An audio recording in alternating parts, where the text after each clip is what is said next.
The Smith family had always cherished the quaint little house on the outskirts of town. But when the first spider appeared, a tiny harmless creature, skittering across the kitchen floor, their idyllic home began to unravel. At first, they dismissed it as a mere nuisance, squashing the occasional arachnid that dared to invade their space. But as the days turned into weeks, the spiders multiplied, creeping out from dark corners and hidden crevices, their numbers growing with each passing day. "It's like they're everywhere," Sarah Smith muttered, swatting at a spider that descended from the ceiling on a delicate thread of silk. Her husband Tom shared her unease, his brow furrowed with concern. "I'll call an exterminator," he promised. But even he couldn't shake the feeling of dread that hung in the air like a shroud. As the infestation worsened, the Smiths found themselves besieged by a relentless horde of spiders.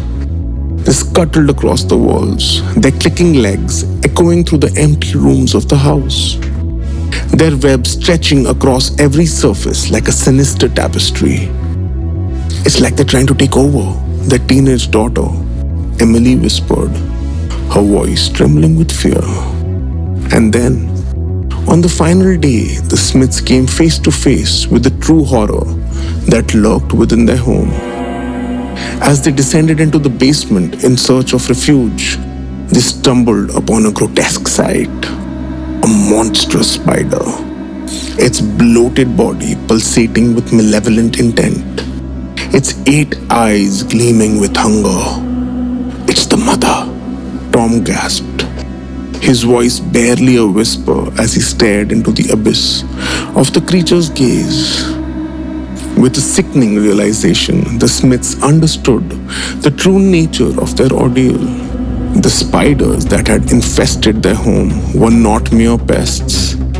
They were the spawn of a monstrous entity, a creature that had laid claim to their house and everything within it. And now, as they stood frozen in terror, the giant spider advanced, its mandibles clicking with anticipation.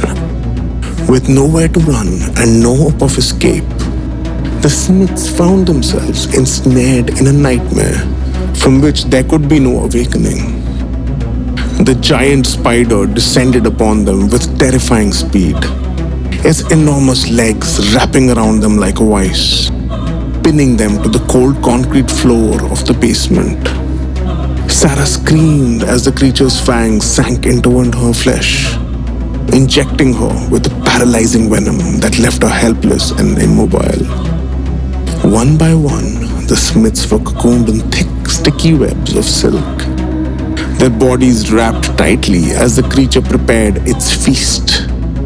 They watched in horror as the giant spider injected them with digestive enzymes, slowly liquefying their insides as it fed upon their flesh. The pain was unbearable, a searing agony that consumed them from within as they lay trapped in their silk prisons, unable to move or scream. They could only watch in helpless horror as the giant spider devoured them alive, their muffled cries drowned out by the sounds of crunching bones and tearing flesh. In the end, the Smiths were nothing more than prey, consumed by the insatiable hunger of the mother spider and her brood. And as the last vestiges of their humanity were devoured, the house stood silent once more, a silent monument to the horrors that lurked within its walls.